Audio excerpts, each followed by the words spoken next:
tuned in to Get Right Fantasy.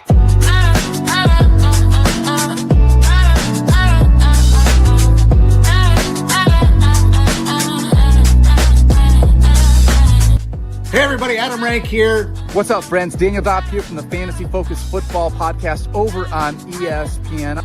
It's Fab, so you're Michael Fabiano from Sports Illustrated. And you know who you can trust? If you've got some questions about your fantasy squad, Want to check out a cool show on YouTube that'll help you get ready for the fantasy football season? check out the Get Right Fantasy Network. Check out the Get Right Fantasy Network.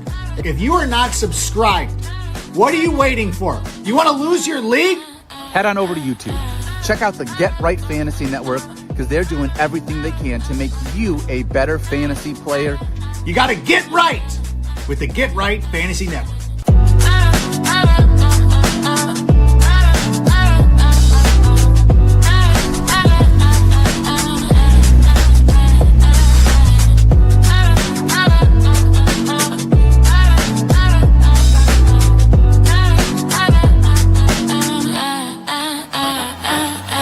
You're tuned in to Get Right Fantasy.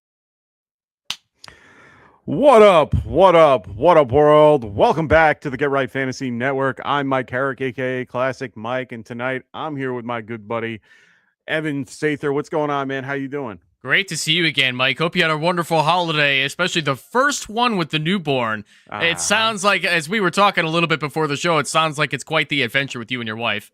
So far, so good. I'm exhausted. It is tiring, but at the end of the day, well, she's probably more tired than I am, so she's probably going to yell at me later, and that's fine. But she is much more tired. She's the trooper. She's the one that has to take care of the little one for, obvious reasons. But it's one of those things where we are doing it together and doing the best we can to get through it. So right now, she's great. Everybody's happy and healthy, and we are just right now. We are getting a Chicago dusting, if you will. 4 to 8 inches. So we are in the process of having to do that in the morning. So that should be fun. So tonight, me and Evan are going to be going through our Week 17 start sit questions for you guys. Please throw your questions in the chat. I understand this is mostly going to be a championship weekend for a lot of people, hopefully. And hopefully we can help you guys navigate. We already had 4 games happen. So that is also going to factor in a little bit. We have 2 games coming on tomorrow, as well as the full slates, Sunday and Monday night. So please, if you have any questions, we're here to help. So throw them in the chat. If you want your questions answered right away, make sure you guys use that super chat. We will stop everything just to answer your question right then and there.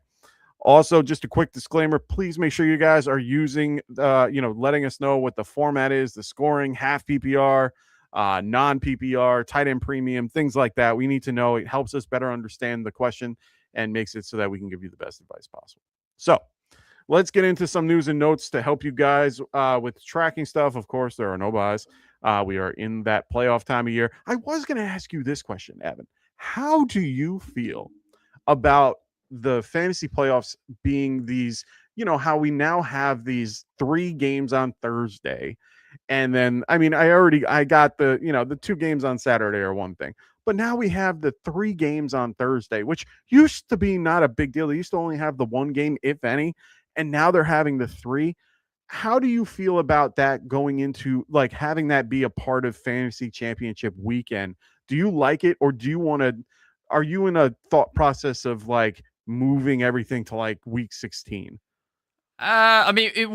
Things used to be week 16 back when we only had a 16-game season. Then the owners moved to a 17-game season, which obviously they want more money out of it. But at the same time, the league, the NFL has been pushing for more Christmas Day games to compete with the NBA in viewership. Oh, of course, yeah. So, and being that it was in the works for years, just trying to get it approved with the NFLPA and so on and so forth, I don't think it dampens anything for fantasy football because it doesn't really matter when the games are played.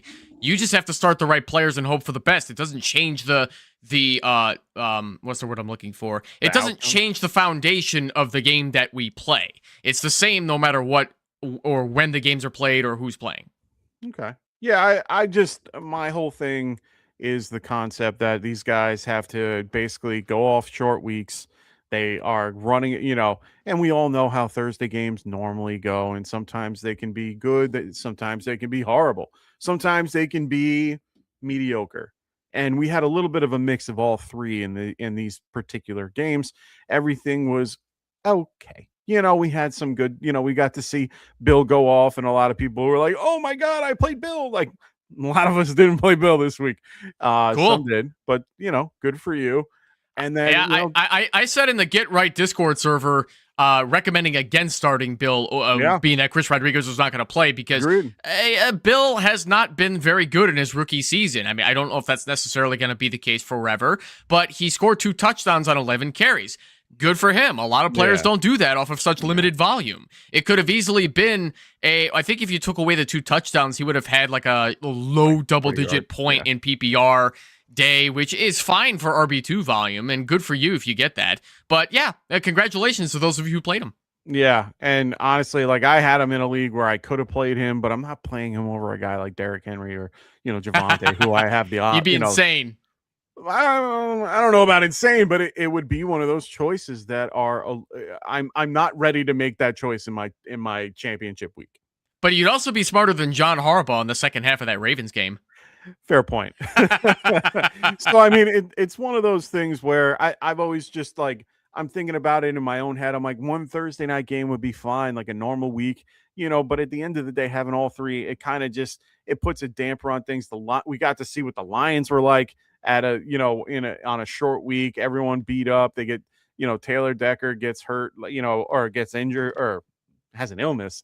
This time of year, that's huge. So, I mean, a lot of these things came up and popped up where if they played Sunday, that might have changed. Now, granted, that's somebody that played, Jared Goff and is a little upset about it. But at the end of the day, I still think that this is, something that maybe could be a difference, in the future. I don't know. Just thought about it. All right, let's get through some injuries. QBs first. Let's go to Lamar. Lamar Jackson is doubtful. Looks like Snoop Huntley will get the start for this one. Josh Allen had a foot injury through the week, but he's good to go. They already said that he's going to have no limitations, but it is something to be worrisome about just because you don't want your QB having any injury. They are playing the Eagles. Jordan Davis will be playing in this game. He was out last time, so this is going to be a little bit more of a competition for Josh Allen. It should be interesting. Jordan Love was limited all week. He did not clear. He's still in concussion protocol. He was ruled out. Looks like Malik Willis, who is also dealing with the shoulder and illness, will be questionable and expected to start. Brady Cook is also getting the start for the Jets. Even though Tyrod Taylor is no longer having an injury designation, it looks like he will be getting the start to finish out the year. Running back injuries. There aren't many, which is fantastic. The only ones that we can really care about is Alvin Kamara and Devin Neal. They're both ruled out. Dylan Sampson, he was limited all week. Looks like he should be playing. Josh Jacobs was taken off the injury report with his knee injury. We all know that it's been bothering him the last few weeks. It's a little odd that he's off the injury report. Are you still confident in what he can do? I don't think he's going to get a full workload like he didn't against the Chicago Bears. He'll continue to split some carries with Emmanuel Wilson, but Josh Jacobs is still absolutely the guy. Now, if I'm not mistaken, it wasn't even that much of a limited snap count. Like, he took 39% of the snaps against the Chicago Bears, but he still got 12 carries off of those 39% of the snaps, which means that he's still the lead back, but they're being very cautious with him because the Packers are already in the playoffs at this point. They need him. They don't want to lose him for the season, make that knee injury worse. So, I think if he plays, you still start him because he can still get you RB2 volume. Yeah, I mean, he played 46%, so he was right there. Everyone else was splitting up, 39 and 32 for Emmanuel Wilson and I'm misreading this. 39% to Wilson's 46. So, I mean, it's one of those things where I'm a little nervous about it going into my fantasy championships if I have him, just because I know that his workload will be less. So I'm treating him more like an RB2 than I would be an RB1 in these cases. So that's just my thought process with him. And there's nothing really to worry about the lack of production he had against the Bears because first of all, division rivalry games are always weird. Yeah, they're always weird. Second of all, the Bears defense was 100% ready for Josh Jacobs so that they don't get carved up by him yet again, like what happened in Week 14 when he went 20 for 86 and fell in the end zone, which was a good RB1 day. Against the Baltimore Raven defense that still sucks at stopping the run, if Jacobs falls in the end zone, you're still happy. Yeah, 100%. That's kind of like me with Javonte. At least I got my touchdown. That was my only hope for that particular scenario. It was kind of funny. The two guys that get injured got touchdowns in that game, which I thought was pretty funny.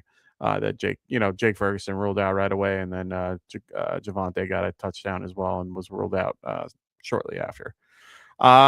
Next is wide receivers. Let's start with Marvin Harrison Jr. He was limited all week. It's looking more and more like he's going to play. He at least had 3 limited practices. He should be good to go. Drake London, he was limited the last 2 days. He will have practice tomorrow. We're going to have to wait and see on his status. Apparently, he re-aggravated the PCL injury. So we'll have to wait and see how everything goes tomorrow. Chris Olave, he was put on the injury report late. Don't worry, he's fine. They're giving him precautionary rest, but he should be good to go. It's already been reported by Nick Underhill and a bunch of other guys. I trust Nick. He is one of the best out there for beat writers. So I'm confident Chris Olave will be there this week. AJ Brown had his wisdom teeth pulled out. He's good to go. He had a full practice day. He's fine. I don't know if you guys have ever had your wisdom teeth taken out. I got mine out at age 19, and I did not feel like doing anything the rest of that summer. It just takes a lot out of you. Oh yeah, I went under and got all 4 out and I went back to work the next day. That was not fun. And no, oh my God. I was 18. Oh yeah. It was horrible. I was a busboy, so for me it was just run around, but I could barely eat anything. Like it was soft cauliflower. I remember having to eat, I ate fried cauliflower because it was the only thing I could break up without, any issue. So I was slurping down milkshakes like a motherfucker because I couldn't, I having solids was too difficult. So that was just the next best thing. I didn't even have that. I just didn't even think to do like an insure or anything like that. I was just like, whatever. So I was talking steak and shake milkshakes. That's what I was doing. Yeah. Oh wait, you guys probably don't have those out in New York though. I've never heard of them. No. Yeah, that explains it. It's a diner chain. You're not missing much. It sucks. So we got Christian Watson. He has a shoulder and an illness. He's playing. He was full. He's fine. Chris Godwin, he's dealing with a fibula injury, basically the same injury he's been dealing with all year. He was limited, did not practice in full practice today, so he's good to go. Roma Dunze has been ruled out. He is no longer going to be playing the rest of the season, I'm assuming, which doesn't really matter after this week unless you guys are in week 18. But if you're in week 18, I'm sorry for you. It was going to be a long shot for Roma Dunze to play anyway because he has a stress fracture in his 100%. Foot. That is not something you typically want to play through, especially maybe I'm just being a selfish Bears fan here, but I don't want him to play through that because I'm thinking of his future. I don't want him to make that fracture worse. 100%. Yeah, they shouldn't even think of trying to. I was surprised last week when they played T. Higgins after his second concussion of the year. Like things like that, sometimes you want to pull back a little bit, But here's the good news for the Chicago Bears. Luther Burden's knee injury is no longer listed with an injury designation. He is expected to play against the San Francisco 49ers Sunday night. That is a big return for this Bears receiving core. And don't get me wrong, I love Ja'Day Walker, but we drafted Luther Burden for a reason. Yeah. He ain't Burden, and they definitely need him. It's definitely a game that's necessary. That you guys, you guys are good. You're in. But at the end of the day, you want to continue to win, and this is a good matchup versus a team you might see in the playoffs. You want to be able to have a good game and keep things moving. So, and never gets easy for us. Never gets easy for us. No, at least you guys get to play in San Francisco. So that's the only upside is that you're not playing in cold Chicago this time of year. So. Yeah. I mean, I guess it's technically in Santa Clara, but I don't want to nitpick. You know what I mean. Ricky Pearsall, this is going to be a game time decision, but it looks like He's been limited most of the week. This is going to be a very close decision, but I am avoiding him like the plague. He's not doing anything to help your team right now. Oh, guess which other 49ers a game time decision? As we move on to the next category, tight ends, George Kittle. Yeah, I mean, that ankle injury didn't look good. I'm actually surprised they're even trying to load him up. They're already at the point of not needing him to play, so I don't understand why they're pushing it. I understand he's a beast, but might want to give him some some rest. Yeah, for Pearsall, it's not only his knee, but it's also his ankle too. Yeah, so he's been running with that all year. Like when I was watching Kittle try to cut on the sidelines and see if he could put weight on it, he could still put weight on it, but you could tell that he might not be able to play. No, they said it was like a mid to high, but more closer to a low sprain. So I thought it was just mid to low. Yeah, well, that's my point. Like they're not saying it's a high ankle, but they're not saying it's a low ankle. It's like, oh, mid ankle. It's like it's more closer to a lower ankle sprain, but it's more complicated, and it's one step better, or one step worse than a low ankle, but one step less than a high. I don't know. I'm not an orthopedist. I kind of figured if it was really a high ankle sprain, Kittle wouldn't be able to be putting any weight on it. He wouldn't be able to cutting on the sidelines and all that. Yeah. 100%.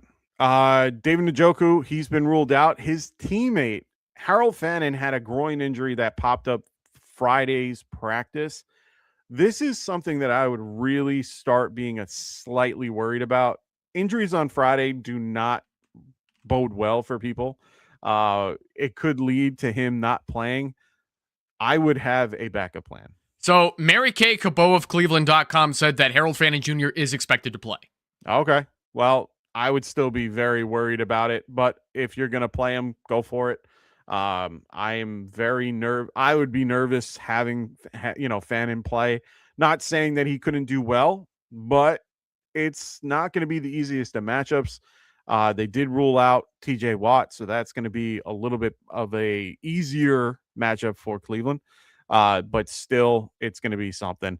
I have a weird inkling that Myles Garrett will be getting his sack in this particular game to get him over the hump of the single season record, just because I feel like Aaron Rodgers is just going to go, sack me, and just fall like Brett Favre did to Michael Strahan. So that doesn't sound like something Rodgers would do, as much as I hate him. We'll see. We got Dalton Kincaid. He's been dealing with a knee injury. He did not practice, was limited, and then he's listed as questionable. Be careful with that.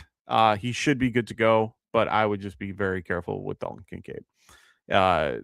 Kyle Pitts was limited. I think he's going to be fine. There wasn't any, designation that, stated that he's not going to play or unsure. I think they were just limiting his reps. I mean, he's been the lead receiver for the last few weeks. I think that might be the same knee he's had a problem with for like pretty much his whole career. I'm wondering how this guy still even plays football, the Kyle Pitts. Yeah.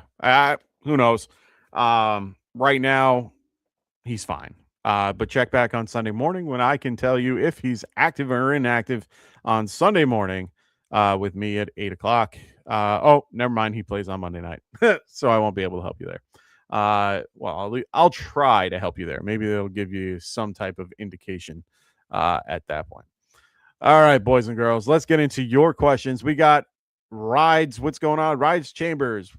He's got full PPR, flex spot, pick 2. All right. Josh Downs, Alec Pierce, Parker Washington, Trey Tucker, Charbonnet, Rico Dowdle. Perfect. Full PPR. You go first, Mike. I gotta think about this one because, of course, we get the first question that gives us 6 options, and that makes me have to think about it. No, I got to think about it too. I mean, I'm loving the option. I mean, 3 of these guys are in the same game, and then we're worrying about guys like Charbonnet, Dowdle. I know Dowdle needs a certain amount of yardage to get like a bonus of his going against Seattle. Seattle's favored by 7. Remember, this time of year, a lot of trap games are going on. They are favored by 7. It's at home. I can see them giving up a lot of points here. I'm not going to be taking Seattle for this. I'd probably be taking the Panthers. So I feel like Dowdle should be okay for this, but I'm not going to pick him for your spots. I'm going to go with Josh Downs as one of my guys. I love his chemistry so far with Phillip Rivers. I think they're getting him actively involved. I don't want to test that Jacksonville secondary. But I don't have any other better choice. Like, there's no better choices other than Charbonnet, and you have to hope and pray he falls in the end zone. That's true. So I like Downs for the amount of usage that they gave him last week, and maybe Charbonnet for the touchdown, but I'm not taking Trey Tucker. Trey Tucker's out of the equation. Parker Washington, I'm not too sold on yet. I do love what Trevor Lawrence is doing, so it's hard to not be a part of that. My gut is telling me Downs and Washington as the two guys. Yep, I will respectfully disagree. I'm going to go Rico Dowdle and Parker Washington. Okay. Rico Dowdle having the lead back volume. It's going to be a tough Seattle defense, but he's still better than Chuba Hubbard, and I think you have to go with him in one of your flex, especially when he gets enough passes thrown his way when Bryce has to get rid of that damn football.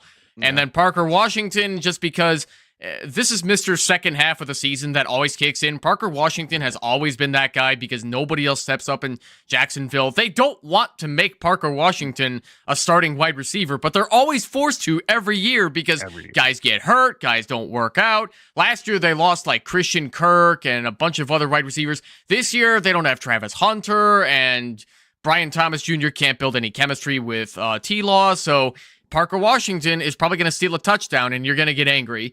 But not this time, Rydarius Chambers, 2041. You could flex Parker Washington and reap the benefit. Yeah, I mean, 10 targets, 6 receptions last week for 145 and a touchdown. I mean, that's hard to ignore. But then you got to look at weeks, like the one prior to it versus the Jets, which was a very juicy matchup for them. I know they didn't need him that much, but he was 3 for 3 and 57 or 53. So it's one of those things where he's a very boomer bust. I would throw the caveat that if you're behind, he is definitely somebody that you want to play this week. If you are kind of already ahead, I would maybe lean a different way with Parker. I would maybe go with someone a little bit more steady, like Downs or Charbonnet instead of Parker. But I'm still good with, I like Downs a little bit more. So yeah, I'm gonna go Downs and Parker. You're gonna be going Parker and Rico. So at least we agree on Parker for the most part. Let's move on to Rafi Bomb. What's up, Rafi? How you doing, brother? He goes, why do fantasy gods hate me with some of these injuries? I'm telling you, man, I get it.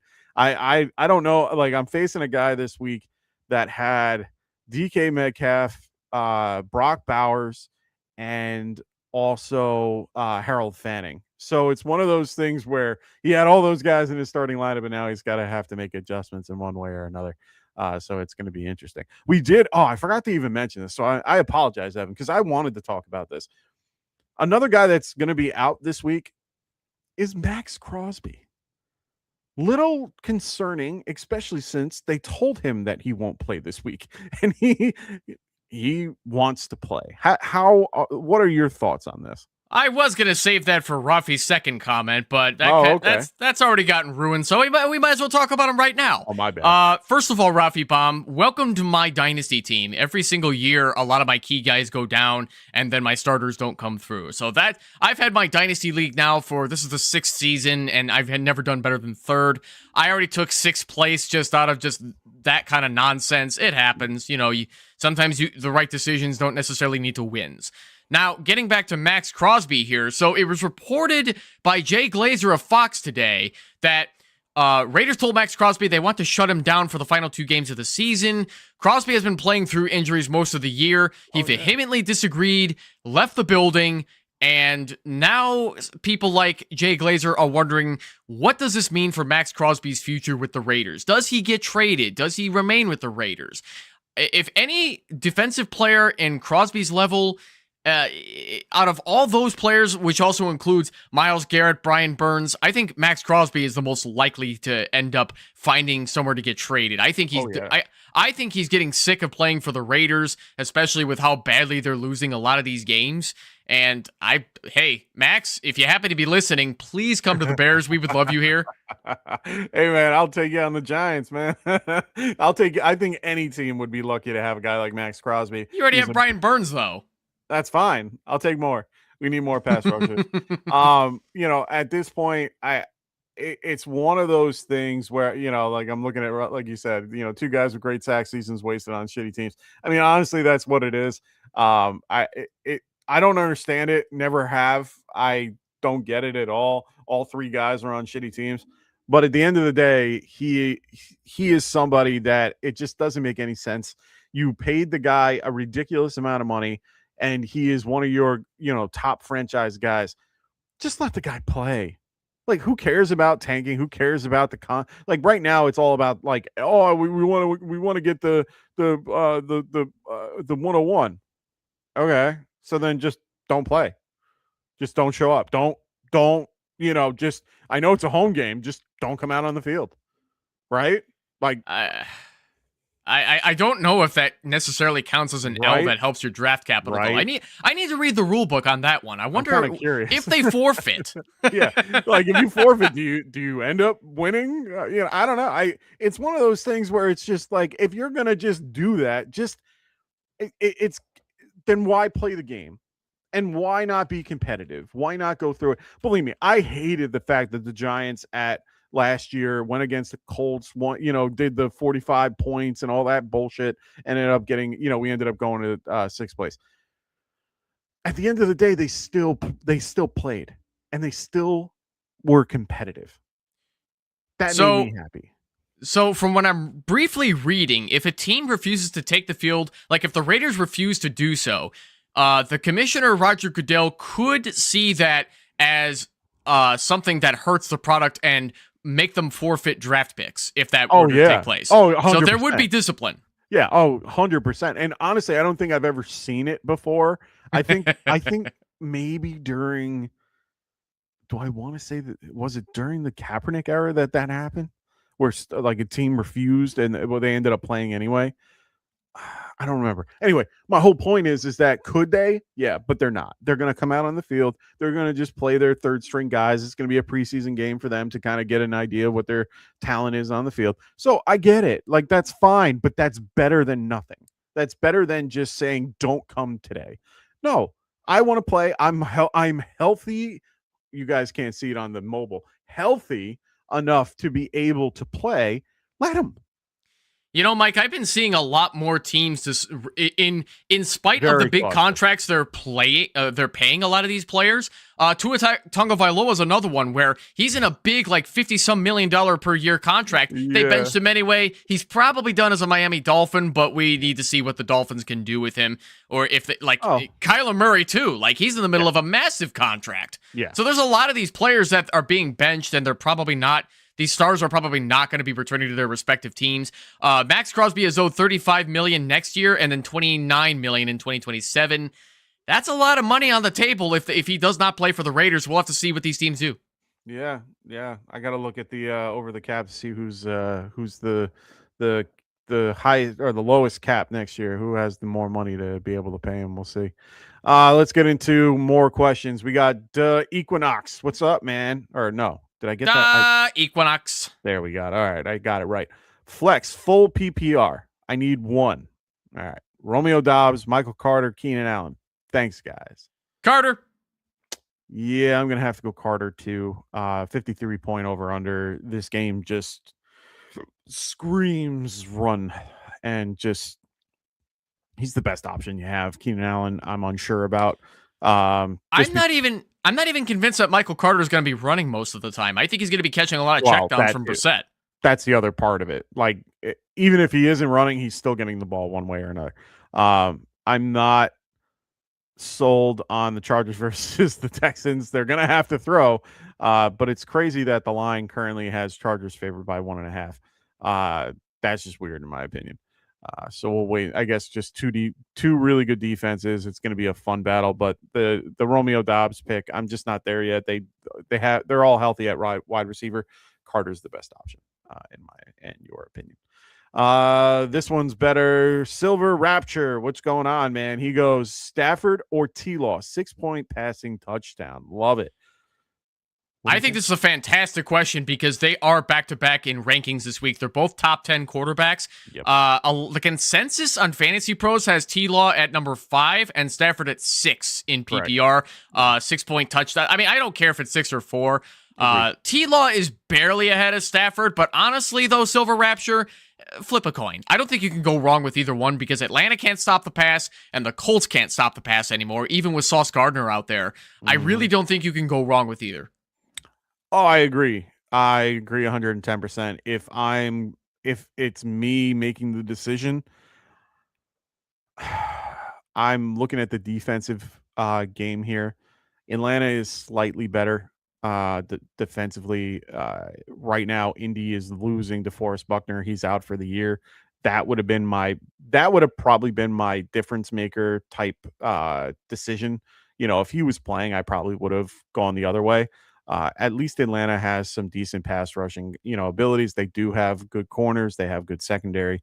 I'm not saying that it's gonna shut them. It's not gonna shut down a guy like Stafford. But I don't hate Trevor Lawrence in this matchup, and both games are in a dome, so I'm happy with both of that. I'm gonna lean Trevor. I want to stay in the heat of what he's been doing the last few weeks. Even though I like Stafford a little bit more as a quarterback, I'm gonna go Trevor here. And the other part of his question was full PPR, Strange, Taysom, Schultz. I'm okay with Strange here.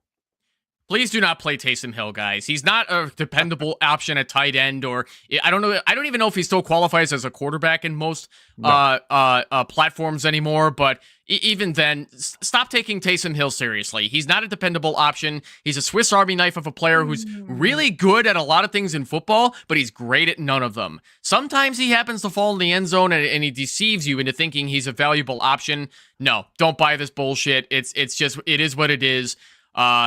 Strange or Schultz. I have, Schultz is tight end 6 and Strange is tight end 9 in PPR. I think you got to go Dalton Schultz against a Charger defense that can't stop the tight end. Which is strange to think with Derwin James as their safety. I'm still going to be leaning Brenton Strange here. Strange has just been doing real well lately with Trevor. He's, I think, the leading receiver other than Jacoby Myers, but I could be wrong. I know he missed 4 games, but either way, I like Strange in this matchup. I don't hate Taysom Hill like Evan does. I'm a big fan of him. I'm more of a fan than I'm a person that's willing to play him today. There's a difference. There's a difference. I like Taysom. Taysom Hill to me is the definition of football. And I know that seems like an odd thing to say, but if you've ever gotten a chance to watch Taysom play and watch him be able to get the ball and how he runs and how he does everything, he is something to watch. He is something that you just look at him and you're like, oh my God, he is the definition of football. And he just makes me happy every time I watch him play. I'm not even a Saints fan. Speaking of tight ends, can I discuss you with some of these lower rankings for tight ends this week? Once you get below tight end 12, Tyler, and the consensus for Fantasy Pros, Tyler Warren is at 12, and then it's Taysom Hill 13, Colby Parkinson 14, Darren Waller 15, Travis Kelce 16. That's how much the Chiefs have fallen off. Oh, well, yeah, and the fact that he really hasn't done anything. Like, I wasn't a fan. I would have had him way lower just because of the QB that he had and, and all that. I think AJ Barner is way, way too low on the list for these guys. And he's at 17. That's my point. Like, he's too low. Like, it kind of really irks me that he's that low.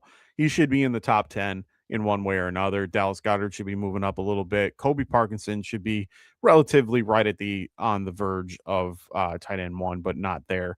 Dalton Kincaid being at 21 is just makes no sense to me. Little things like that. But I digress. Let's go to Oh my god, I'm gonna butcher it. Avid. Yeah, try to help me out here. I'll give it a shot. Arav Aji D4X. There we go. If you're listening, Arav, please let us know if we got that right. Yeah. I definitely want to know because I am horrible with anything unless it's like John or Bill. Uh, so play Hampton tomorrow. I have Jalen Warren and Hendo. Also, 2 wide receivers between London, Evans, Wilson, and Devontae. So for me, I'm playing Jalen Warren and Hampton. I am not playing Henderson. I'm not playing Travion.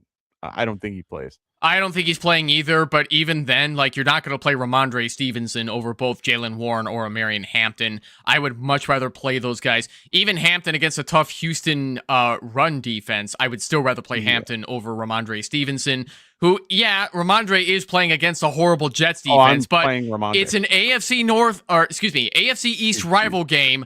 I don't trust these rival games anymore, man. No, you're right on that. I'm still playing him in some spots that I have to, like that I have him in, but I'm not playing him over a guy like Warren, even though this is a tough matchup. Both Hampton and Warren are tough matchups. It's one of those scenarios where I get it. You're playing Cleveland. You're playing the Chargers, you're playing the Texans. Both are very good against the run. I'm still going to stick with Hampton. You can pick either Hampton or Warren. So for me, I might actually lean Warren over Hampton. I have Warren over Hampton as well. Yeah, I think I would do Warren over Hampton, just because I like the matchup a little bit better. And the point totals aren't really there for me, but I'm still going to go with it. They're both low. They're both 39 or 34. Like both, they're hoping for a defensive matchup in this situation. So either way, I'm not feeling either game, but I like Warren a little bit more. He's more involved in the passing game. So hold on, we got to answer his wide receiver question. Oh, my bad. 2 wide receivers: London, Evans, Wilson, and Devontae. So unless you're completely new to the game, if there's Mike Evans out there, you're starting him. You are never benching Mike Evans. I don't care how hurt he is. He's playing through it, and he's going to be dependable for Baker. Mike Evans is consensus at wide receiver 9 this week, and Drake London is wide receiver 10 for PPR formats. I am not playing Michael Wilson or Devontae Smith over either one of them. I am playing Evans. I am going to play. It's hard for me to play London, though. I'm very nervous that he does, because I don't think he plays. I think if anything, and if he plays, he's going to be limited. He's been limited all week. He re-aggravated the PCL. So he had 2 limited practices so far. I just feel Evans is a lock for me. If I had to go between Wilson and Devontae, I would probably lean Devontae just a smidge. Nope, Michael Wilson. I'm going to go Michael Wilson. I love the 52 point over under, means more points. They're not favored since he's favored by 7. I love the narrative where they're going to have to throw it, which he'll be involved. So I'm going to go Mike Wilson there. I can't wait for that game because it's going to be a crazy shootout. I have a hard time believing any defense will matter in this game. No, honestly, I'm playing Brissett over Herbert in one of my championships because I see this game as being one of those types of games, like a big shootout type scenario. I don't want to deal with the Herbert versus one of the best defensive lines in the league going against his worst offensive line in the league. You want to hear something similarly wild? I am in the Football Guys Bowl, which is the gigantic tournament. Shout out Football Guys if you're listening. Love Football Guys. I have Tyler Shugg over Justin Herbert in a championship week. I kind of hate myself for it. I picked up Shuck because Herbert got hurt with his non-throwing hand, and I needed somebody on standby, and I just didn't get around to dropping the other guy. This might accidentally be a good idea in this case with the big benches that we have in this league. Normally I hate holding 2 quarterbacks, but anyway. Can't go wrong there. Aravaji, if we said your name right, I hope that helps. Best of luck. Yeah, best of luck to everybody this coming weekend. I know this is a big week for all. That's why we're trying to help you guys out. So Silver Rapture, he goes Hendy or Michael Wilson. For me, it's Michael Wilson because I don't think Henderson plays. Well, Travion Henderson is probably not playing. Yeah, so you got to go Mike.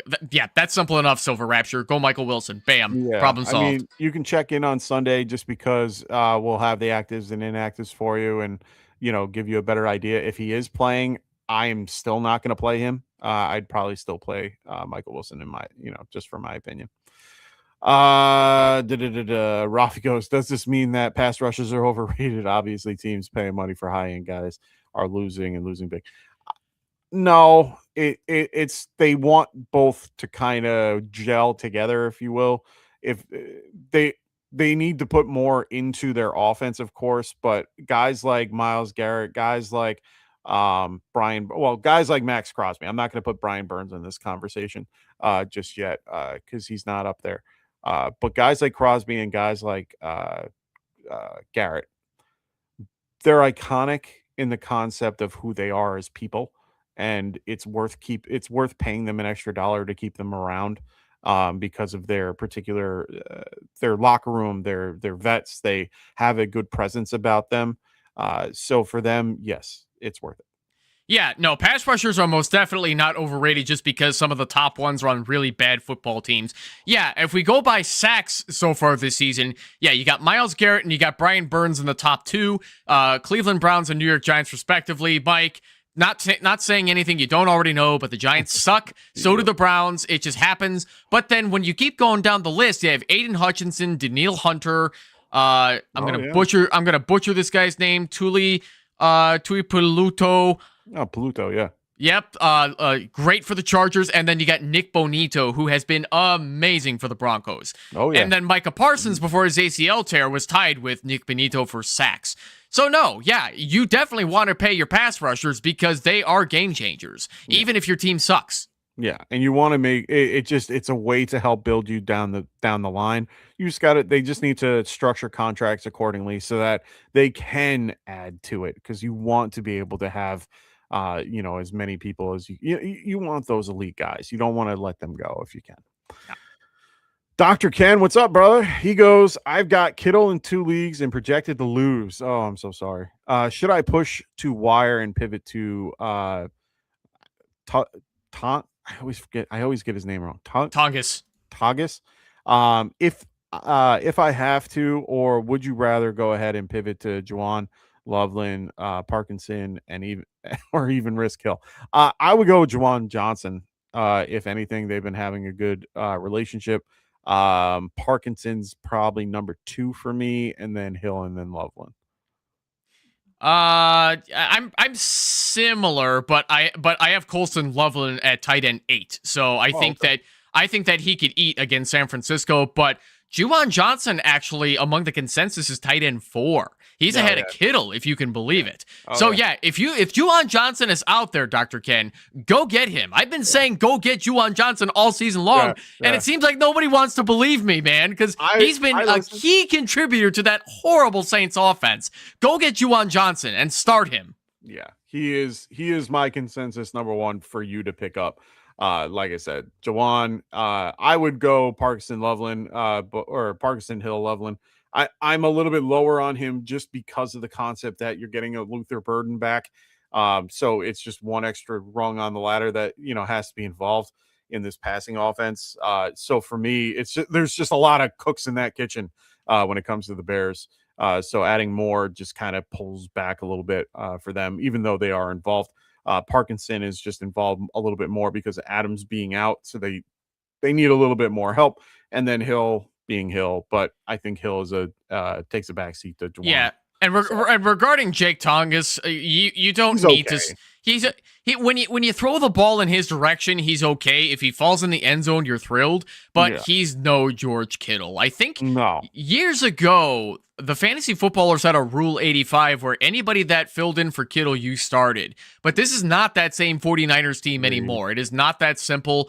Jake Tongas was never the most reliable option that he needed to fall in the end zone to matter. I like Dwelly. I think Dwelly was good, and that's why they used that Rule 45 for a minute, or Rule 85 for a minute.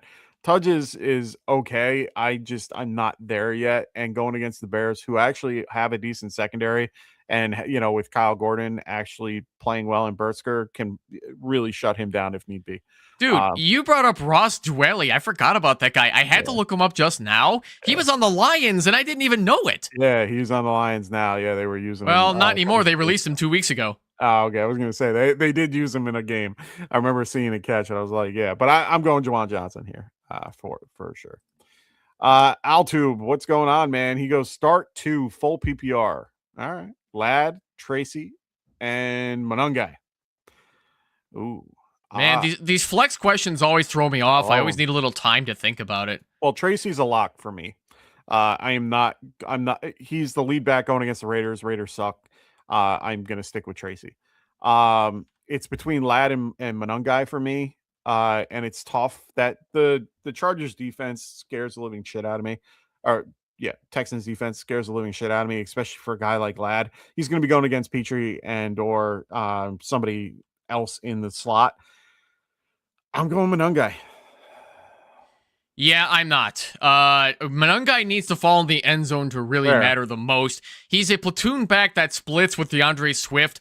And yeah, he's been damn good running angry on the ground like a Rutgers running back does. But I don't want to play him over Ladd McConkey or Tyrone Tracy, who actually is the lead back in New York. So the New York Football Giants are giving him the lion's share of the snaps, and 15 carries in against the Commanders, 16 carries against the Vikings. I think he's a must start in you're starting too. I don't know where you're starting these people, but and get Ladd McConkey in there too. Have Monungai ready just in case, but yeah, I'm starting Ladd and Tracy over him. My only caveat is even against a good defense like Green Bay, he still was able to come out with a relatively decent, number with, 12.3 points in full PPR. Sure. Ended up having 4 targets, 3 catches, and they involve him a little bit with Swift. Well, see, that's the thing though. Monungai happened to go 43 yards on 3 catches, which is amazing for a guy like Monungai. 100%. That does not happen for Monungai often, and that's why I don't want to bank on that over Ladd or Tracy.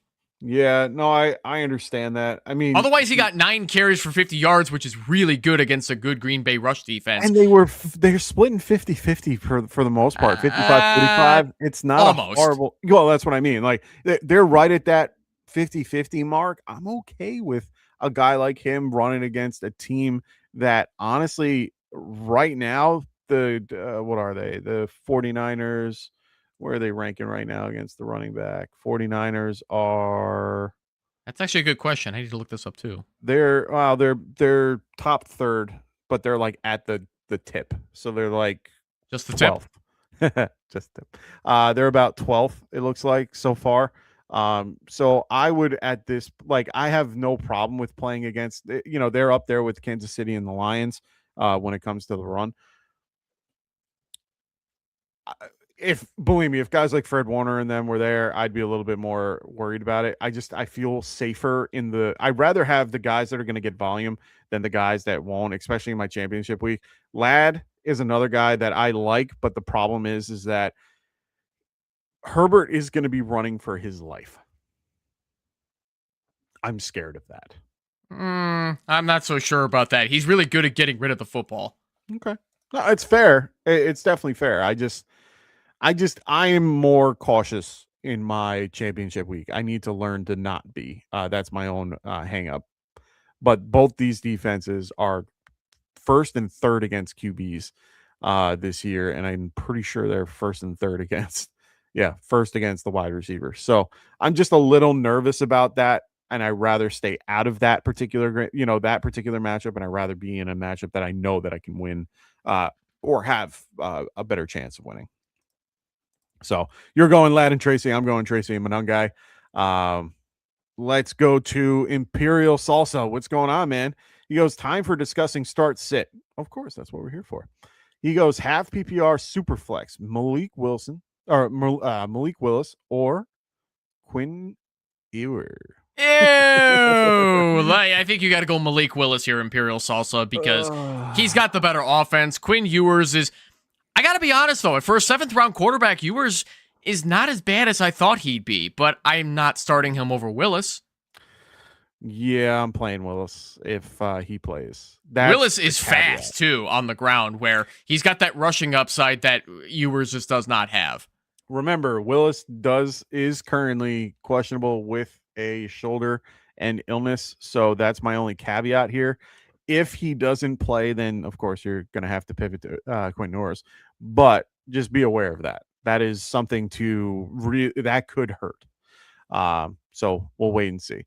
Let's go to your other question. It is Devontae Adams didn't practice today. He ain't playing. They already said that he's ruled out. We assume he's getting shut down until the playoffs. Yes, he is not playing at all this year till the playoffs. It's a hamstring issue. They don't want to keep that aggravated. The Rams are championship caliber. They're not going to fuck around with him. No, they're not going to fuck around. And they're aren't they the head of their division right now?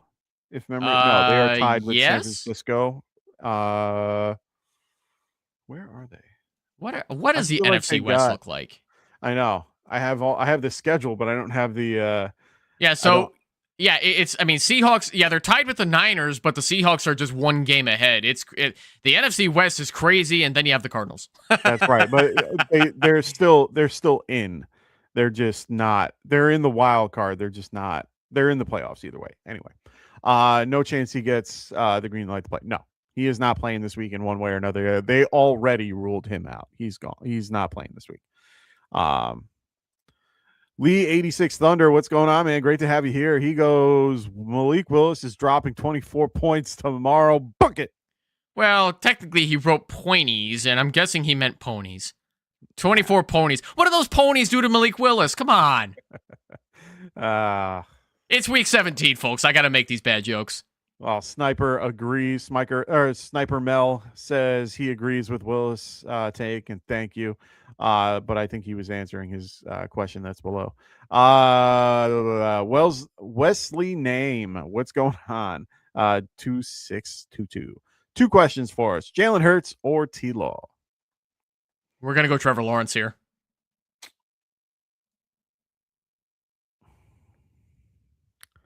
Yeah, I'm going Trevor Lawrence. Hurts is still top 10, but he's not higher than Hurts. Lawrence, rather. Sorry.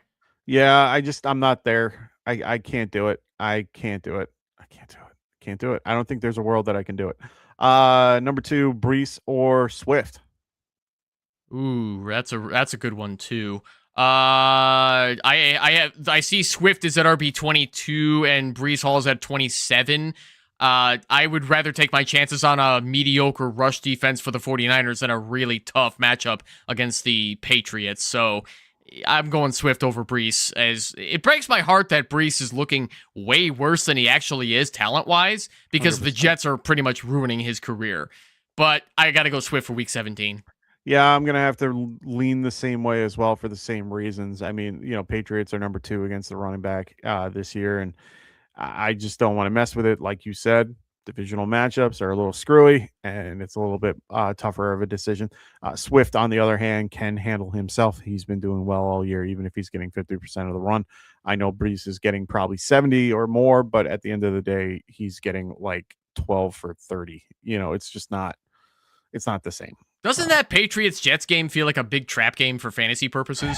It does, and it's scary because it's a 13.5 point over-under or 13-point spread for the Patriots. They're favored by 13.5, and it's 42. Like, I am putting my money on the Jets on that one. I'm just not willing to go down that road if I have to. Yeah, because how do we know the Patriots aren't going to put in their backups and make the game way closer than it should be? Yeah. I mean, Patriots already won it. They don't have to do anything. Jets are just... They can rest their starters if they want. If they want. We'll see. Sniper Mel goes, hi, y'all. What's up, bro? He goes, half point, PPR. Looks like tight end premium. Pick one. I think Sniper Mel is a woman, but we'll include bro with her too. Oh. Bro is universal. I apologize if that's the case, and it is what it is. Pick one. Burrow, Lawrence, or Brissett? I have to go Burrow here. I can't see a reason to ever bench Burrow, especially in a juicy matchup against the Arizona Cardinals that can't even stop a nosebleed. Yeah. Joe Burrow is pretty much universal QB1 this week. Yeah. Yeah, I like Burrow right now. Lawrence would be a close second, and Brissett right after that. Picking two out of this, we're going Goddard, Barner, Loveland, and Parkinson. I think Goddard is a lock for both of us. I think the other question mark would be the next guy. I'm gonna go Barner. I like Barner in this matchup. So Goddard and Loveland, because I actually have Loveland a little higher than Goddard. No, fair enough. I just like Barner and the way that they've been using him as of late. They get him a lot more involved. He's involved on the goal line. They involve him a lot in the red zone. I like what Barner's been doing all year. But the problem with him, he's a boomer bust guy. He can give you 0. He can give you 20. So just be aware of that aspect. Loveland is definitely safer. He is definitely the better of the choices when it comes to consistency. Yeah. Parkinson is probably right after that. I just like Barner a little bit more out of these three. It's more of a feeling than actual analysis, if you will. Yeah, I mean, the problem with AJ Barner is that he has to fall into the end zone to maximize his true potential. He does get his targets, but he doesn't really get anywhere after the catch. He's mostly a short yardage possession guy. So I can't trust Barner over Loveland or Goddard for that reason, because Loveland will catch it deep and get somewhere after the catch. No, you're not wrong. You're not wrong. I'm just, I don't know. I have this feeling. It's just a feeling. Mel, even though you're a Packers fan, happy to help. We don't discriminate here. Let's go to Dr. Ken. He goes, DSTs are fun. He goes, Steelers, Rams, Jags, or Chargers. Some rankings seem to have Steelers at the top, but the catch is that if the Ravens lose, some think Steelers may not be trying too hard this week. And that's something you have to think about. Oh, of course. That's why we're here there, Mel. I don't buy that. I think you have to play the Steelers. You know, I don't disagree. I like the Steelers in this matchup. It's the lowest over-under, which is a huge deal when you're picking DST. And I like the matchup versus Jador. I mean, it's just a better matchup. I don't mind the Jags one either. I think the Jags one is a little bit interesting as well. They do have a good pass rush. They have a good defense. They have a good secondary. Going against the line that's a little beat up, going against an older Phillip Rivers. They're fast. They're good. They're quick. They're strong. I like the Jags a little bit in this matchup, but not a ton. I'm not like, I mean, I know that the Jaguars are basically number 4 in DST, but I mean, they don't really make a lot of plays. I mean, sometimes they might get a sack. Once in a blue moon, they'll get a forced fumble recovery. They don't get a ton of interceptions. They don't make a lot of plays, which is why I can't put the Jaguars higher than the Steelers. Fair enough. Yeah. I would be more inclined to play the Steelers if TJ Watt was playing. That's my only hang up for them. Yeah, I hear you. Yeah. They've been playing okay without him. Yeah. Yeah. So, I mean, it's hard to not play the Steelers. Rams, I'm just not going to play in this matchup, even though I'm actually, you know what? The Rams might not be a bad option versus Kirk Cousins. Well, I mean, the Rams I have at DST 10, just ahead of Jacksonville DST 11. So, but I still want to play the Steelers because, I mean, it's the fucking Browns, man. Come on. Yeah, I was going to say the over-under is the only thing that's keeping me from changing anything at this point, just because they have the game at 49.5 for the Falcons and Rams. My only caveat to that, like I said, it's Kirk Cousins. It's a bad line versus a good line. Rams are just so good on defense. It's hard to ignore. But yeah, I think you have it in the right order though, for sure. I think it's strange that Vegas has that game with Pittsburgh at -3. They must not have a lot of confidence in that offense, because I don't see how the Steelers win more by less than 2 scores. Like, even if it's by only like 10 points, I still think they do that. Yeah, I mean, and usually the funny part, when they do these, the Browns usually would be getting a favor by 3. So the fact that they're on the other side of it, it means that it's how bad they truly are. So yeah, I'm not a big and especially without Junkins and a couple other guys on their line are beat up. Yeah, go with the Steelers. Let's go with Black 26 baby. What's up, man? Is Josh Jacobs startable? I can flex Devontae instead. You can start Josh Jacobs, but I'm not starting him over Devontae if we're talking about a flex spot. Yeah, if it's a flex spot, I'd probably be playing Devontae over Josh Jacobs. Right now, let me just double check my math, but I'm pretty sure. What are they? Well, Buffalo's like middle or high mid. They're like I said before, they're the tips of the third, so they're like about 12th right now against wide receivers, which isn't horrible. Right now, AJ Brown a little beat up. And you know what? I think I changed my mind. I think I'm still going Josh Jacobs just because that Baltimore defense is just ass. Yeah. All that talent and their ass. I think if Jacobs plays, you got to start him. I think so too, and he's off the injury report, so he's going to be playing. And right now they're mid tier when it comes against the running back. Yeah, I think I'm going to go Jacobs over Devontae. You're going to see a 50% or like a third maybe. That's the hard part with Jacobs. It looks like they are trying to rotate everybody in and out to give him a little bit of a break. The thing that sucked was not seeing him in on 2-minute drills and passing situations. So he's strictly a runner. So it's a little bit nerve-wracking, but if he's healthy and they know injury, he didn't have an injury tag this week, he might be a better startable option this week than he was last week. Maybe they got a little bit of a break and, he's able to play a little bit better now. But like Evan said, this is a crappy Ravens defense that has been hard to stop. And, at this point, I can't see you playing. Yeah, I can't see it.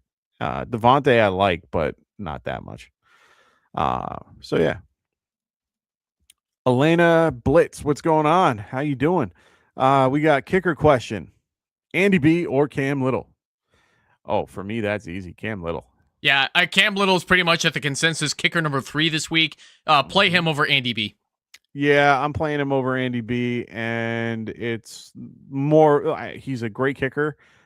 Great. The team has been playing well. But Andy, I'm not playing. It's at MetLife. Right now, there's a huge snowstorm running through there, and by then, it's probably going to be a little bit windy and gross. Cam Little's at least kicking in a dome. I want my kicker to be in a dome today. Carter or Quorum, full PPR. This is a little tougher. No, it's not. Play Carter. Interesting. Blake Corum's not even the starting running back, and Michael Carter right now is. Not that means much for the Cardinals anymore, because they are the worst team in the league at running the football. But Carter is at least has hands that can catch the football, where Blake Corum not so much. So I would much rather play Michael Carter. Interesting. I have Carter 26, Blake Corum at 31. They are right in that same tier for me. Since his defense sucks, going Carter. I'm gonna limit it to that. Yeah, Blake Corum falling in the end zone is tricking a lot of people into thinking that, oh, he's valuable now on limited snaps. The Rams are just doing a 2-back approach the way that the Detroit Lions did back in the day with Gibbs and Monty, which has changed a lot now. I don't know why they went away from that, but that's just what the Rams are doing to move the football now, which happens to be working for them to win some games. But I'm not starting Blake Corum over most running backs. So unless you guys are completely depleted of running backs, don't even look at Corum to start him, man. He should be riding your bench. Yeah, but I see the appeal. He's been a top 20 to 20. His highest or lowest is 22.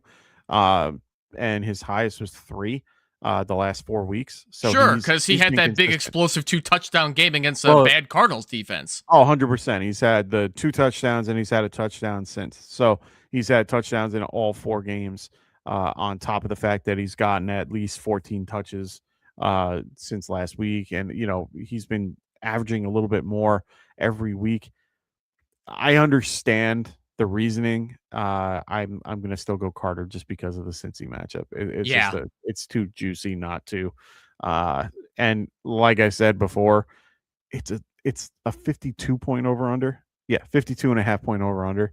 That means there are lots of points going to be scored in this game. Or you can think the other and go down the other route, because a lot of people that usually when the line is that high, they usually are they're trying to get people to Which sports book did you read that from? Because DraftKings has it at 53.5.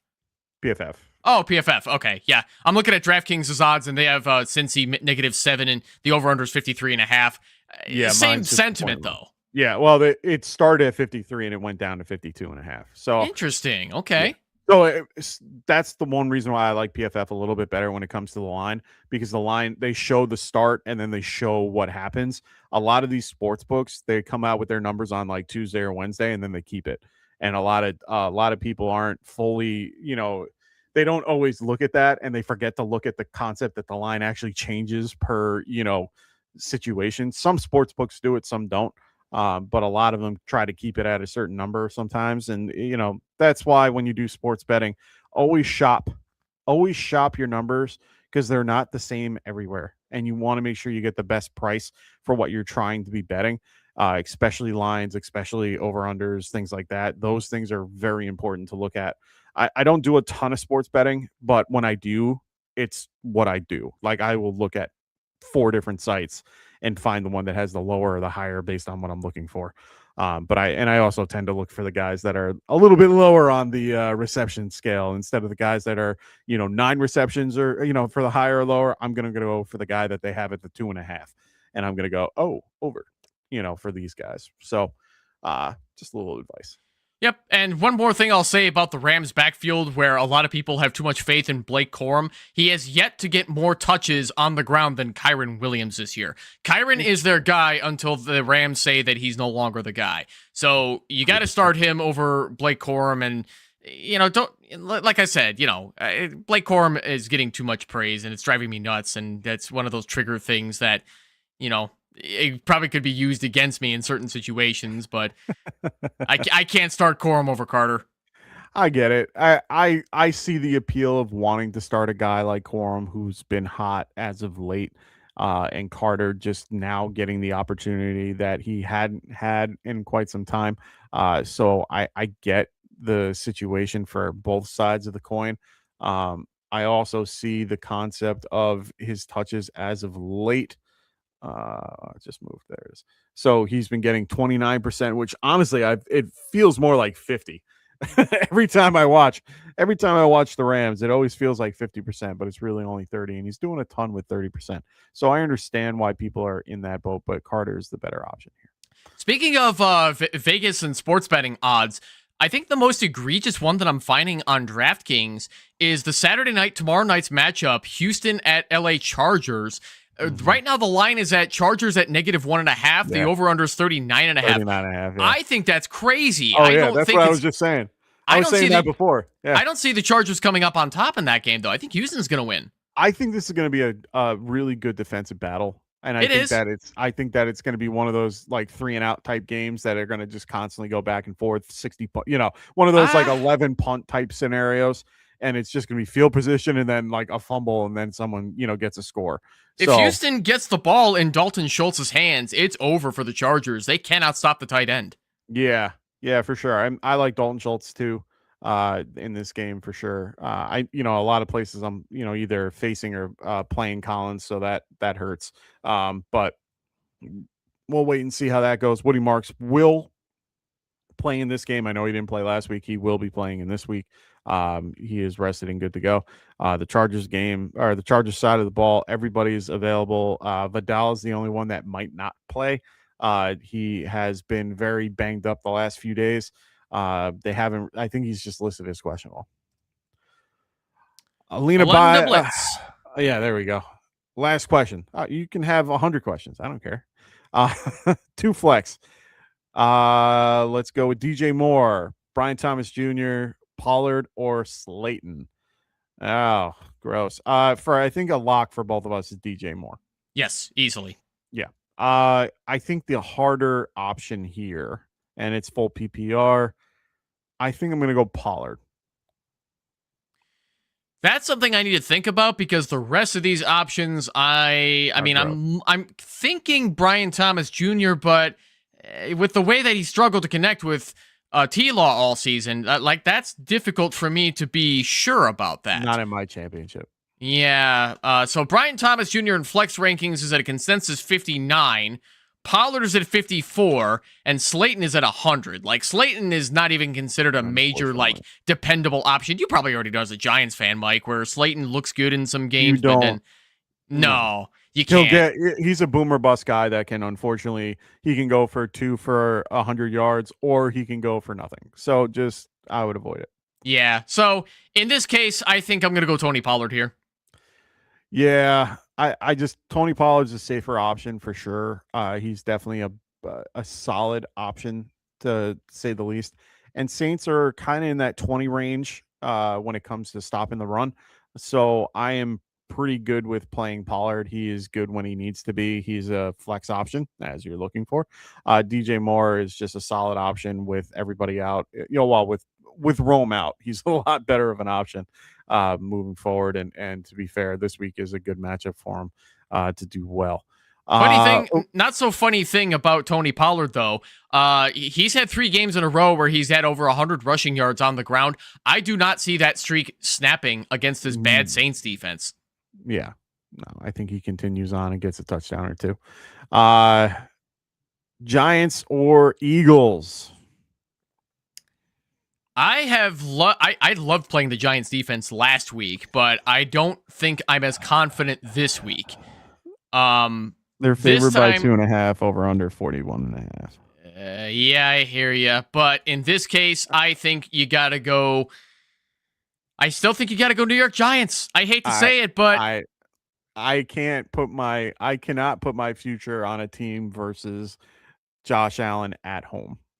If this game was in Philly, I'd probably give the nod to the Eagles. They're playing at home.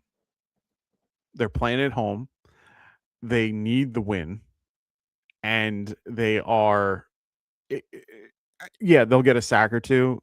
They're playing the Giants are playing a depleted tank team. Like, this is going to be a fun defensive matchup for the Giants. And they, beyond what they have been all year, it's the Giants. Like, they have a good pass rush. The Raiders suck. They have a Luminor who can help them with certain things. So I'm happy with that. Go Giants. You're fine. Dr. Ken goes, I made the wrong call with Kenneth Walker last week. Can I confidently make him my RB2 this week and fear his boom bust play and pivot to, or fear his boom bust play, go with Carter, Woody, or Sampson? No, I am sticking with Ken Walker. Yeah, I think Ken Walker is a fine play this week. I mean, I never expect Ken Walker to be a spectacular play all the time. No. I see he's at RB22 in the Fantasy Pros consensus. Mm-hmm. I think you can confidently play him as an RB2 if you need to do so. Michael Carter is RB26. Woody Marks is nowhere near the top 30, and Dylan Sampson, forget it.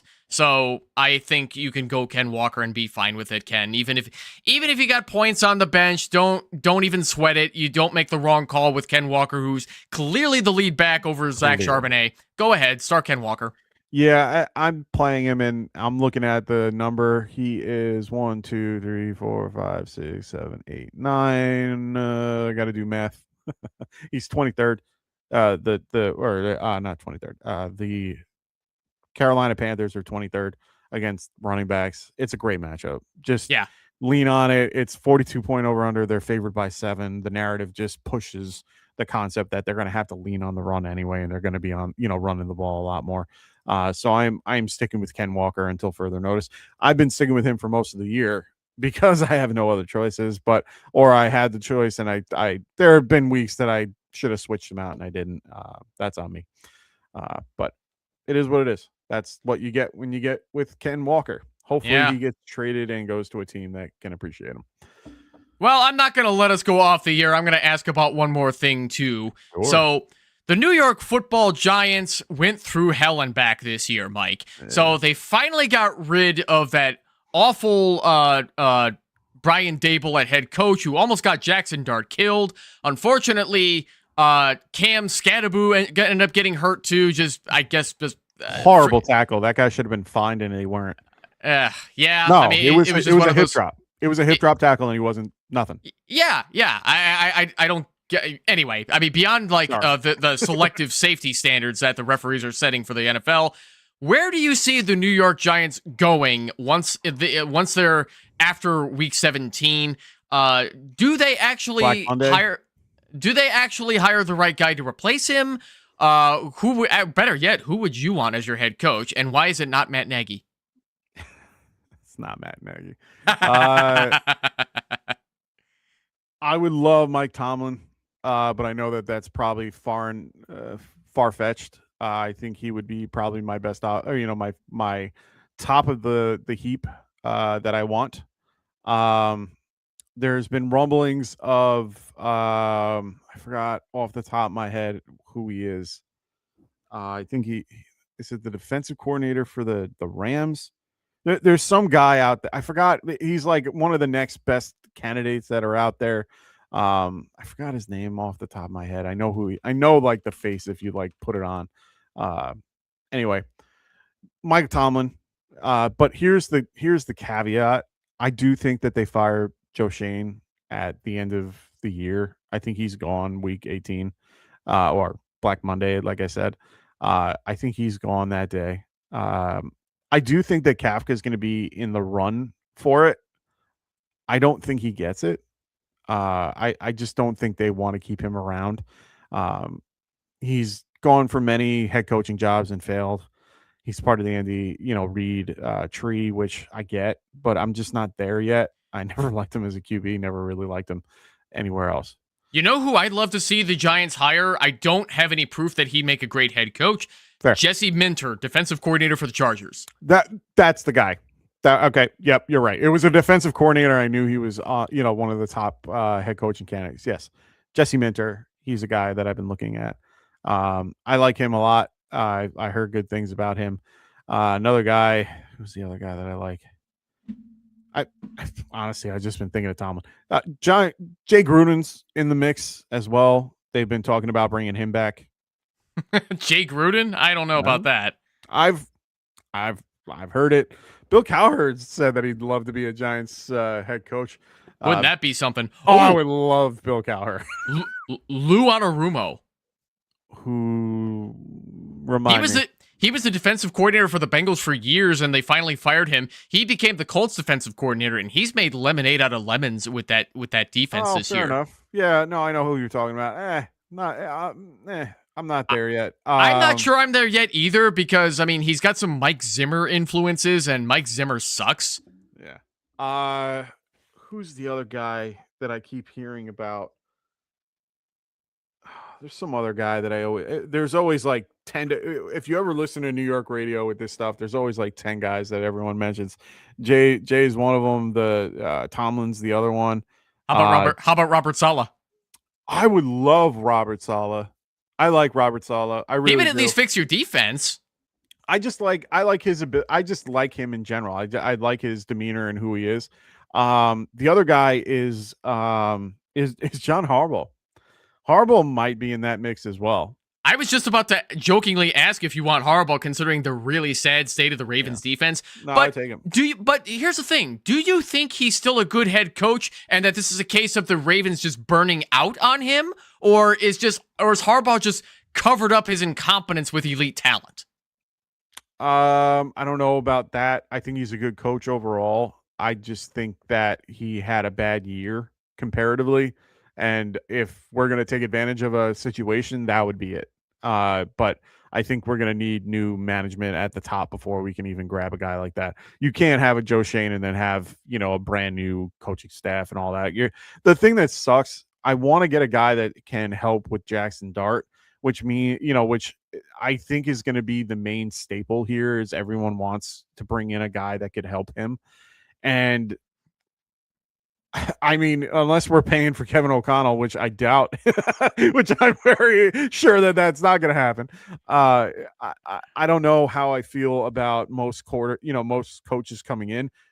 Maybe Daboll comes back as an OC. That's the other thing that I've been thinking about and hoping that might happen. I think he was a bad head coach, but I think he's a good OC. Do you think the Giants are going to get him though with the way they fired him? We'll see. But my point is that if I were to bring in a guy, like if I were to bring him back, it would be an OC. Like I would just be like, hey, okay, You know what I mean? Like you're Well, gonna come back. I yeah. get that they probably won't, but hey, Dable would probably tell them to go fuck themselves. Probably, but he's. I think he's a better OC than he would be anything else. So, yeah, we got a question in the chat from Boss PVD Clit. I don't know. I'm probably getting it wrong. We'll go with that. I'm gonna go Boss. Your name is Boss. It's Luther Burden or Brian Pat Salts Thomas. We always get these. I'm gonna go Burden. I am not going to go Burden here. Right now, I have Brian Tom. I don't know why his nickname is Bass Salts, but I'm just going to look past that. Call him Brian Thomas Jr. I have him at wide receiver 28 this week, and Luther Burden does not crack my top 28. So I think you got to go Brian Thomas Jr. here. Okay. I can't. I just can't. I just can't get into the conversation. Him and Lawrence just haven't seen the same. They haven't seen the field the same. Luther Burden at least has been involved. They've been getting him more, and he's involved in the special teams too. So he has a little extra for me. Well, Luther Burden is not playing special teams anymore. He started really? the first I four. He's still catching. He started the first 4 weeks doing that, and then once they removed him from kick and punt return duties, that's when we knew that Burden was going to be taken seriously in the offense when they took him off of that. So, then I'll go Brian Thomas. Yeah, he hasn't played special teams since September. He's the 3rd in the pecking order. That's why I don't. Actually, more like 4th because ETN probably has it. So that's why it's like all these guys, like these both guys are roughly in that same pecking order. Brian Thomas Jr., I guess, is a better. I don't know. They need Mac Jones. They need Mac Jones back to make him better. Don't they ever? Trade him to the team that has Mac Jones. Dr. Ken, he goes, appreciate everything this season, guys. Of course, that's what we're here for, man. He goes, what do the shows and schedule look like after fantasy season ends? So, we probably won't be here next week because week 18 means nothing. I'm sorry if you have your championship in week 18. I pray for you. Check out our Discord. We will be in there. We can answer questions there. It's just by then, a lot of things are going to change, and you're going to see guys being sit. You're going to see guys that might have gotten like twisted ankles that are not going to be playing next week, or, someone that got a boo-boo. They just don't want to play. Like there's going to be a lot of different things happening next week. We're not going to be here to be on the show to talk about it, but you can put it in the Discord. We'll talk about it. When it comes to shows in the off season, we probably will try to do, a mock after the Super Bowl, just to kind of do a really, really, really early mock. And then we will definitely be back, around the, free agency. So, St. Patrick's Day-ish. And then from there, we will probably be back after the NFL draft. We usually start back up, but Kendall, Evan, Phil, everyone's going to be doing some Dynasty content throughout that time. So there won't be like set days. There will be videos out, that everyone can check out and be a part of, and, still keep everything moving. But we're not as quote unquote active in the off season. But we try to, we still keep engagement going, and we want you guys to still be involved. But yeah, we definitely try to get early mocks going. That's our big, if you're new to the channel, please make sure you guys are liking and subscribing to the show. We will be having early mocks going on. We do mocks all the time. I mean, that's one of our things that we love doing in the off season. We will be a very big part of that. After the NFL draft, we will start, doing mocks every Friday night again and get everything going and getting you guys back into the mock season, and then, Dynasty weeks and, Scott Fishbowl and all different types of stuff in the off season that we did this year. So there's a lot that's just, I guess that's a fancier way of saying there's a lot up in the air right now. At least there's some set things that I'm sure we have in the works, yet to be determined. I'm brand new to the team. Brand new to the team, so we're going to need to have some internal discussions of what to do. Of course. I would love to bring Monday Night Mock Drafts with Evan to Get Right Fantasy, but right now nothing is set in stone, so there's nothing to commit to yet, Dr. Ken, but please stay tuned. We will definitely announce more on the Discord server when we know, and we hope to see you all more throughout the dog days of winter. Yes, this is when we kind of hibernate and take a couple minutes to be back with family and catch up on life, which is a big, big thing that we need to do. So we will be doing that for a little bit, but then we're gonna, ramp back up as the season goes. We're gonna still be like we're in a process of trying to talk out and figure out what we're gonna do for next season. The main things we're always gonna do mock drafts. We are going to be doing that. That's never going to go away. All the other stuff like Dynasty content and things like that, we're just adding to it and making more of it. We want to expand it and get better at it and do more for everybody. So that's the stuff that's going to change, but not in a bad way. It's all going to be in a great way. So right now, there's just a lot of discussions and a lot of things that we got to talk over in the off season to get you guys the best content out there because we want to make sure you guys keep coming back. So Sniper Mel, make sure you check out our particular Discord. I'm trying to understand what this is. SFPL? I'm not sure what SFPL is either. Yeah, if you can explain that to me, that'd be great. I don't know what that is, but it's just escaping my head. I'm trying to think if you meant the what is it called? FFPC or something like that. Is that King's Classic or is that separate? It's a Scottish playoff league. No, I've never heard of this. I haven't either. That's unfamiliar. Yeah, I've never heard of what a Scottish playoff league is. I would love to hear what it is. We are not against other types of formatting and all types of stuff like that. So definitely would love to hear more. But yeah, definitely check us out in the chat or in the Discord. Everything is below in the description. So definitely check that out. But yeah, I would love to learn what Scottish playoff leagues are. That would be cool. I know Phil and Tycoon love their English Premier League and stuff like that. So there's definitely some soccer talk. We don't care. Sports, we love sports, but fantasy football is kind of the big thing. I mean, the one thing I'm doing the off season myself, I'm doing a historical baseball league. It's pretty interesting. We drafted our teams already, but you pretty much pick a player from a year that you like, and then the team runs like a sim, and you run 162 sims, and it's, who's the best out of that, and you go to playoffs and stuff like that. It's pretty fun. My team is mostly Yankees and not by choice. It's just how it worked out. I was the 12th pick, and I always got 2 picks. So for me, I was always trying to get a pitcher and a position player. So yeah, I haven't done fantasy baseball in years, man. Like I did. Oh no. That's the best part. I'm not setting rosters. I'm not like setting a daily thing. I just give my guy all my lineups. I can't stand fantasy baseball. I can't do it. I just can't. It just requires so much more work because you're not setting weekly lineups. But yeah, so Fantasy Cares, it'll be on their website. I'm kind of new to being in Fantasy Cares leagues, especially Scott Fishbowl. I'm brand new to it this year. Mike, how many years have you done Scott Fishbowl? I've been doing it the last 5 years, 6 years. I've been doing, I'm at, and if I try to be a part of the the New York City Live every year. I've been a part of it pretty much since the Scott Fishbowl 12, I think it is. So I've been doing 12, 13, 14, and 15. Yep. So 4 years, 5 years, something like that. Oh, no, yep. I did 1 year not live. So I did, So I did 1 year with not live, but still, I love doing the live events. Scott Fish is great. Oh, I got to meet him at the expo. Got to meet all the other guys that are a part of that. So yeah, Sniper Mel, love those guys.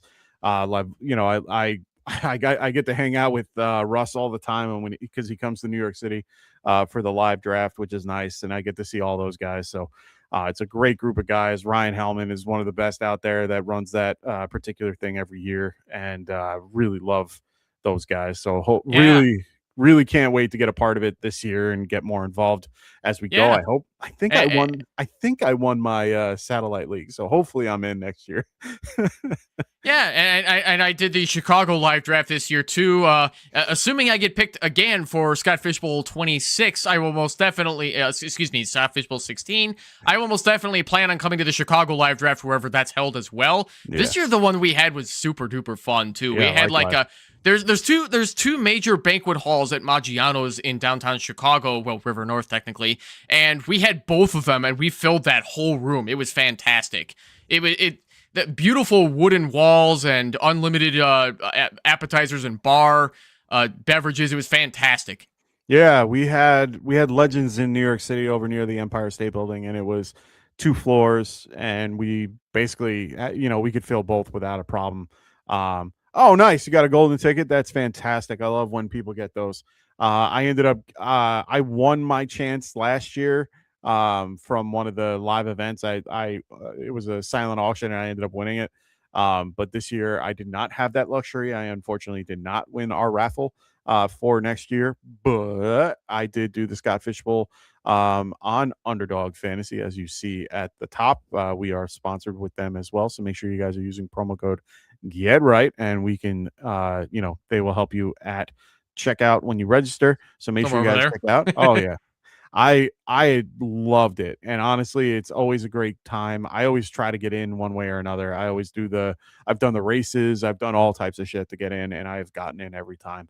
And I just love the groups that I'm with. I love the people that I'm involved with.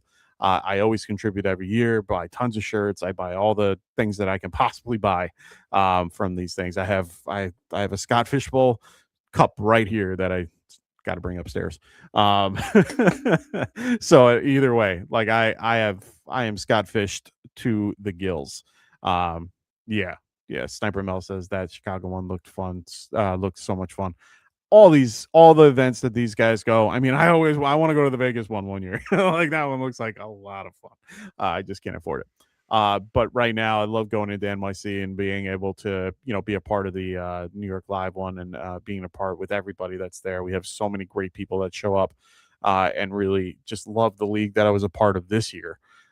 They were just a great group of guys. I ended up winning that Taylor jersey in the back right there they did a raffle. Well, they did a bidding. Won it for a lot of money. A lot of money. The guy kept putting up the price, so it got up to $525. So worth it. LT signed jersey, I'll take it. It's the only jersey I have that it was the only one that I needed. I had this one already, but Bavaro is less known. All right. So for those that are new to the channel, make sure you guys check out our affiliate podcast as well with Phil at the Extra Point and Kendall on the Fantasy Football Tavern. Also, make sure you guys there you go. Also, make sure you guys check out Evan on his channel as well at Barely Fantasy. Make sure you guys are liking and subscribing to all those channels. I am one subscriber away from 150. So look up Barely Fantasy on YouTube and hit subscribe. And I don't have a prize in mind, but I promise I'll love you forever, platonically. But make sure you guys check them out, like and subscribe to their shows as well. Also, like I said before, I just wanted to bring this up. We got the promo code Get Right. They do have some things going on. Went up to 5,000 times your money. Play 5, get 75. So make sure you guys are using promo code Get Right, and you will get that promo at checkout. Also, make sure you guys, it's the end of the year. And all these great things come to a culmination. And you know what? Your league might not have a trophy. You should go get one. And the best place to go, trophysmack.com. They have so many wonderful options. They have these customizable trophies right here. Love these. They can make it for your league. We have the belt as well. This is one of their best sellers. You can customize it to your league. Kirk Cousins chain right here. I love the Kirk Cousins chain. I think it's awesome. And then also you can customize a championship ring right there. Love it. We did it for our 1,000 subscriber giveaway. Made it our own. We gave this away a while back. They also have wonderful things like helmets. They have a banner that's out there now. I love the helmet idea. Ended up doing it in my league. Didn't buy that one, but I did something similar. But either way, check out trophysmack.com. Use promo code Get Right, and they will help you out at checkout. All right, Sniper Bell, appreciate you for joining us too. It's been a while since I've seen you in comments, and I remember Sniper Mel the most when I was interviewed on the sports affiliate. It was Zin Carla's show. I forgot the name of her podcast. I was on one of her episodes in April, and I love Carla. She has a great audience. I love her. Yeah, I met her at the expo as well. I met a few people at the expo, and she was one of them. So I do appreciate those people and getting them involved. She goes, I hope you guys enjoy the rest of the evening. I'll look forward to finding you on Discord, and good luck. Thanks. Really love having you guys a part of it. Johnson Lee, no problem. I'll answer your question. Rico or Stefan Diggs, standard league. Ooh, standard. Classic. I'm always going to lead. It's probably Diggs. I think it's got to be Rico, despite the tougher matchup. Yeah. I just, who's going to get a touchdown? Probably Diggs. now that I've already recommended Rico, that's probably what's going to happen, right? Yeah, right. I don't know. I've done that too, and I hate that. I'm going to go Diggs. You're going to go Rico. We're split here. It's a tough matchup, and I'm taking the easier matchup and hoping that they're both a hope if they get a touchdown. Rico's safer, much safer for your championship. So I will say that. Sean Doyle, what's going on, man? He goes, yo, fellas, I have a few start sits. I'm a fire them off first. It's full PPR, Taysom Hill or Brenton Strange. We're both going to say Strange. He says he's rolling with Taysom right now because I went against Vikings D and Will Ricard. I would not be trying for upside at this point, Sean. I think you got to go safe floor here. Yeah, go with Brenton Strange. I think you're going to be fine. Dylan Sampson or Corum. Yeah, I'm going to go Corum as well.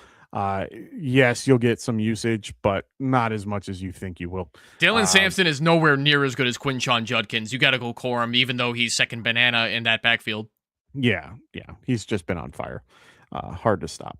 So, all right, ladies and gentlemen, we're going to wrap up this show. We have gone over 100 hour and 36 minutes. So thank you everybody for joining. Sniper Mel, thank you so much. John Lee, everybody in the chat, Ken, Dr. Ken, Boss,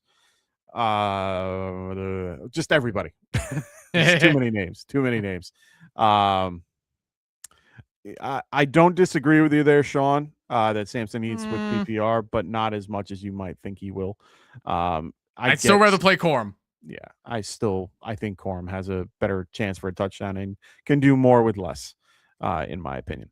So, thank you everybody for joining the show today. We really do appreciate you all. Please check us out in our Discord. It's listed below in our description. Honestly, it is the best place to reach us, and it's one of the places that we are trying to grow our community so that we can answer your questions and be a little bit more active. We will be in there a lot in the off season. We will not be back probably for a little bit, but don't fear, we will be back. But make sure you guys check us out on the Discord, and we will be there to talk to you. So good luck to everybody in your Week 17 championship week. Evan, good luck to you and all your championship week. Well, I'm contending for third in 1 week, and then I'm eliminated from my other two. So at least I could go for third. There you go. Third in one of my leagues. It means I don't pay next year for fantasy. So for me, that's a win. Yeah. So, and it's $300. So for me, that's a huge win. But other leagues, I got two championships that I'm currently in that I'm trying to win. So hopefully I can get those wins this week. We'll see. So good luck to everybody, unless you're facing me. I'll see you guys. Well, we'll see you guys next time. Good luck to everybody. We'll see you all soon. Peace.